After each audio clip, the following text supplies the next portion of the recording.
Welcome to யாவரும் கேளீர். நான் உங்கள் பத்ரி பேசுகிறேன். நேற்றைக்கு ரோபோ சங்கர் அவர்களுடைய மறைவிற்கு இரங்கல் தெரிவிக்கிறதுக்காக உலகநாயகன் கமலஹாசன் அவர்கள் நேரில் சென்று அஞ்சலி செலுத்தினார்.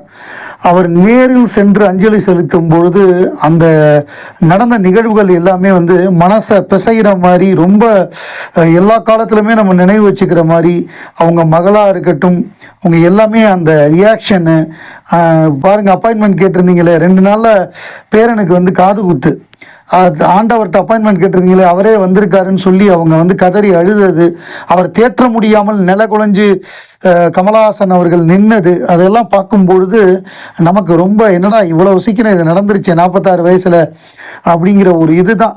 எச்சரிக்கையாக இருக்கணும், எல்லாருமே உடலை பார்த்துக்கணும். எந்த விதமான ஒரு இதை பண்ணாதான் என்னால் இருக்க முடியுங்கிற மாதிரியான எந்த பழக்கத்துலையும் போய் மாட்டிக்கக்கூடாது. எந்த அடிக்ஷன்லையும் மாட்டிக்கக்கூடாது.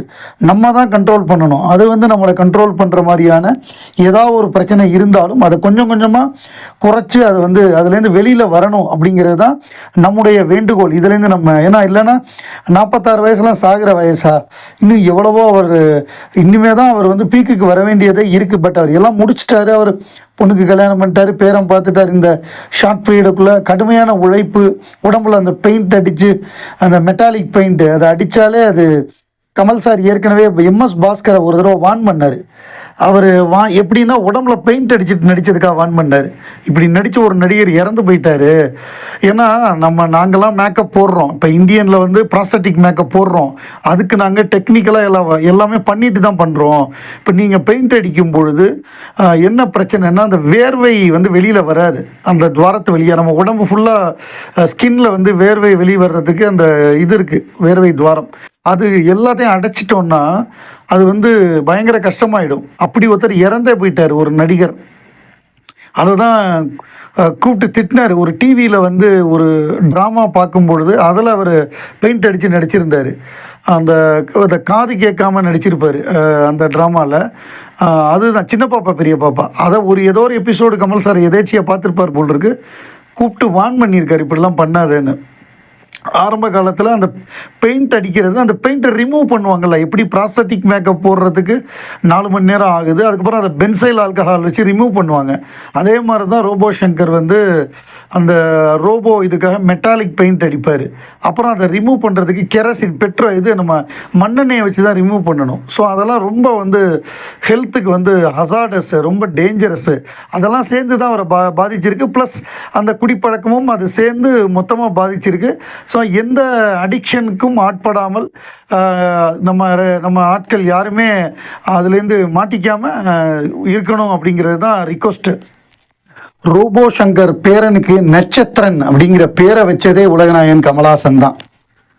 விகடனில் வேலை பார்க்கக்கூடிய வரவணை செந்தில் அப்படிங்கிறவர் ஒரு கட்டுரை எழுதியிருக்காரு. அதாவது 11 வருஷத்துக்கு முன்னாடி ரோபோ சங்கர் விகடன் வெப் லைவுக்காக ஒரு பேட்டி எடுக்க போயிருக்காரு. 30 நிமிடம் ஆன உடனே பிரேக்கில் போதும் பாஸ் கொஞ்சம் வேலை இருக்குன்னு அவர் கிளம்பிட்டாராம். சில கேள்விகளை முடிச்சுட்டு அவரை விடுவித்தோம். படியில் இறங்கி வந்துகிட்டு இருக்கிறப்ப அவர் பிளாக் டீ கேட்டிருந்திருக்காரு. பிளாக் டீ வந்திருக்கு. பிளாக் டீ குடிச்சிக்கிட்டு இருக்கும் பொழுது உலகநாயகன் கமலை பற்றி பேச ஆரம்பிச்சிருக்காங்க. கமல் சாரை பற்றி பேச ஆரம்பித்த உடனே அவர் மறந்துட்டாராம், எங்கே போகணும் ஏது எல்லாத்தையும் மறந்துட்டு பேச ஆரம்பித்தாங்கன்னா 3 மணி நேரம் பேசியிருக்காரு. மதுரை கமல் ரசிகர்னாலே கொஞ்சம் டெரரான ஆட்கள் நமக்கு தெரியும். மதுரையில் அந்த காலகட்டம் சத்யராஜ் ரசிகர் மன்றத்தோட ஒரு பிரச்சனை அது கொலை வரைய போய் அப்போ கமலஹாசன் தலையிட்டு இந்த மாதிரிலாம் பண்ணக்கூடாது அப்படின்னு சொல்லி வான் பண்ணி ஆரம்பத்திலேயே அந்த ரசிகர் நற்பணி மன்றங்கிற கான்செப்டையே மாற்றி நற்பணி இயக்கமாக 89 மாற்றி விட்டார். அதெல்லாம் நடக்கக்கூடாது அப்படின்னு. இந்த ஏஆர் ரோட்டில் இருக்கக்கூடிய சமூக பணிமன்றத்தில் தான் அந்த மர்டர் நடந்தது. ஏன்னா ஒரு கமல் ரசிகர் சத்யராஜ் ரசிகரை கொண்டுட்டாருங்கிற மாதிரி அந்த காலகட்டத்தில் ஒரு பரபரப்பாக பேசப்பட்டது. அதை இப்போ மாற்றி விட்டார். இந்த மாதிரிலாம் பண்ணக்கூடாது, அடிதடியெல்லாம் போகக்கூடாதுன்னு சொல்லி ரசிகர் மன்றத்தை நற்பணி மன்றமாக மாற்றி அந்த அந்த இதெல்லாம் பேசி அவங்க நிறையா பேசியிருக்காங்க. ஸோ பல முறை சந்தித்தாலும் கமல் பற்றி பேசினா மட்டும் அவர் ரோபோ சங்கர் எவ்வளோ நேரம் ஆனாலும் அதை பற்றியே பேச ஆரம்பிச்சுடுவாராம்.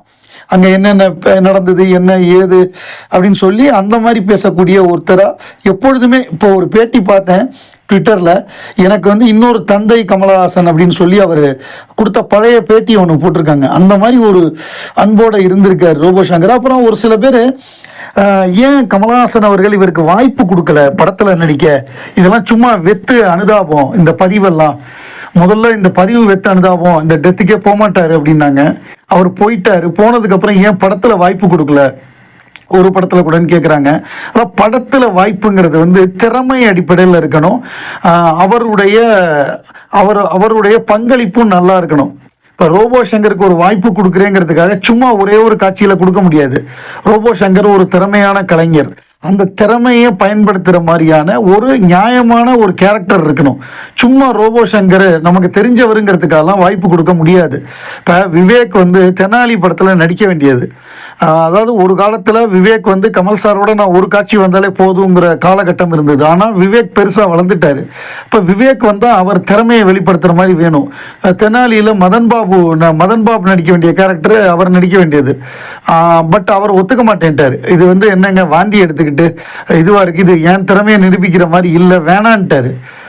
விவேக் மறுத்துட்டார். அவர் வந்து நான் கமலோட ஒரு சீன் வந்தால் கூட போதுங்கிற அந்த மாதிரியான மனநிலையில் அவர் இல்லை.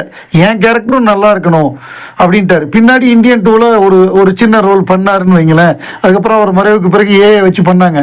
அந்த மாதிரி ஏனோ தானோன்னு நமக்கு தெரிஞ்சவர், நம்ம ஃபேனு, நமக்கு வேண்டியவருங்கிறதுக்காகலாம் சினிமாவில் வாய்ப்பு கொடுக்க மாட்டாங்க.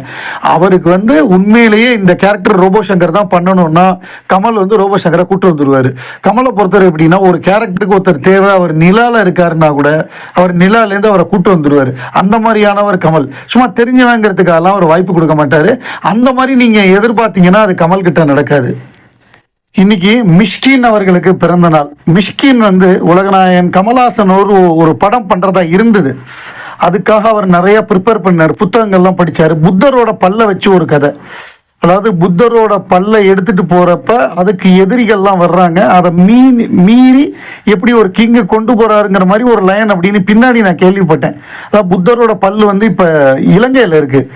ஸோ அந்த பல்லு வந்து இந்தியாவிலேருந்து இலங்கைக்கு எடுத்துகிட்டு போகிறாங்க. எடுத்துகிட்டு போகும்பொழுது நடக்கக்கூடிய பிரச்சனை, வழியில் வந்து அதை கொள்ளையடிக்கிறதுக்கு ஆட்கள் வராங்க. அந்த மாதிரி நிறையா இஷ்யூஸ் வருது. அதை பீட் பண்ணி எப்படி கமல் வந்து அந்த புத்தர் பல்லை இலங்கைக்கு கொண்டு போகிறாரு அப்படிங்கிறத ஒன்லைன் அப்படிங்கிறாங்க. கிட்டத்தட்ட இந்த கதையை வந்து பண்ணுறதுக்கு ஏதோ பிளான்லாம் பண்ணி எல்லாம் பண்ணியிருக்கேன். ஏதோ சின்ன ஒரு கருத்து வேறுபாடு, ஒரு கிரியேட்டிவாக ஏதோ ஒரு கருத்து வேறுபாடு, அதை நான் பண்ண முடியாதுன்னு மிஷ்கின் சொல்ல, கமல் அதை பண்ணணும்னு சொல்ல, அதில் தான் 2 பேரும் பண்ணாமல் பிரிஞ்சாங்க அப்படிங்கிற மாதிரி ஒரு பேச்சு அடிபட்டது. அதை பற்றி நான் சொல்லலைன்னாரு. பின்னாடி வந்து அந்த கருத்து வேறுபாடுக்கு பிறகு கமல்ஹாசனுடைய பிறந்தநாள் விழாக்கு அவர் போய் பாட்டெல்லாம் பாடி ஒரு 2 வருஷத்துக்கு முன்னாடி சமீபத்தில் விக்ரமுக்கு அப்புறம் 2023 நவம்பர் 7 நடந்த பிறந்தநாள் விழாவில் அவர் கலந்துக்கிட்டார். அந்த கருத்து வேறுபாடெல்லாம் மறந்து போய் கலந்துக்கிட்டு அங்கே இளையராஜா பாட்டெல்லாம் பாடி, ஸோ அவர் கமல் சார் காலிலெல்லாம் விழுந்து அவர் ரொம்ப நல்லபடியாக நடந்துக்கிட்டார். அதாவது எல்லாமே ஒரு அந்த நேரத்தில் நடக்கக்கூடியது தானே. அது நம்ம இதுக்காக நம்ம போய் அவர்கிட்ட நம்ம பிரிஞ்சு இருக்கணுமா அப்படின்னு ஒரு எண்ணம் வந்தாலே அந்த மறந்துடும். ஸோ அப்படி வந்தார். இப்போ 2 படங்கள் மிஷ்கின் எடுத்து வியாபாரமாகாமல் இருக்குது. அது 2மே வந்து விஜய் சேதுபதி, அதாவது பிசாசு 2ன்னு ஒரு படம், அந்த படம் வியாபாரமாகலை. அப்புறம் ட்ரெயின்னு ஒரு படம் கலைப்புலி தானு அவர்கள் தயாரித்த படம், 2மே மிஷ்கின் டைரக்ட் பண்ணி விஜய் சேதுபதி நடித்த படம், 2மே வியாபாரமாகாமல் இருக்குது. இதெல்லாம் வியாபாரமாகி அந்த படங்கள்லாம் வெளியில் வந்து பெரிய வெற்றி பெறணும் அப்படின்னு சொல்லி மிஷ்கினுடைய பிறந்த நாளில் அவருக்கு நம்முடைய வாழ்த்துக்கள். அவர் தான் உலகநாயகன் கமல்ஹாசனுடைய தேவர் மகனை ஸ்லாகிச்சு பேசுவார். அந்த திரைக்கதை, அந்த ஹீரோஸ் ஜேர்னிங்கிற ஸ்க்ரீன் பிளே பேட்டர்னு, ஜோசப் கேம்பல் எழுதின ஹீரோஸ் ஜேர்னி, அதாவது ஸ்க்ரீன் பிளேக்குன்னு பல ரூல்ஸ் இருக்குது. அதில் ஒரு குறிப்பிட்ட ரூல் வந்து ஹீரோஸ் ஜேர்னி அப்படிங்கிற அந்த ரூலை உருவாக்குனவர் வந்து ஜோசப் கேம்பல். அதாவது எப்படி வந்து ஆரம்பத்தில் ஒரு கதாநாயகன் வர்றான் ட்ரெயினில், முடிஞ்சு போகிறப்ப அவன் எப்படி போகிறான், ஏயா இருந்தவன் எப்படி இசட்டாக மாறுறான், அந்த ஊருக்காகவே தன்னை மாற்றிக்கிறான். அதுதான் அந்த ஹீரோஸ் ஜேர்னி. அந்த இப்போ முதல் ரீலில் வந்தவன் 20வது ரீல்லையும் அப்படியே இருக்கக்கூடாது, 15வது ரீல்லையும் அந்த கேரக்டரோட டிரான்ஸ்ஃபர்மேஷன் நடக்கணும். அது முழுக்க அந்த ஹீரோஸ் ஜேர்னியுடைய அந்த அடிப்படையில் எழுதப்பட்டது தான் தேவர் மகன் திரைக்கதை. அதை நம்ம மிஷ்கின் வந்து மாஞ்சி பாராட்டுவார் உலகநாயகனை.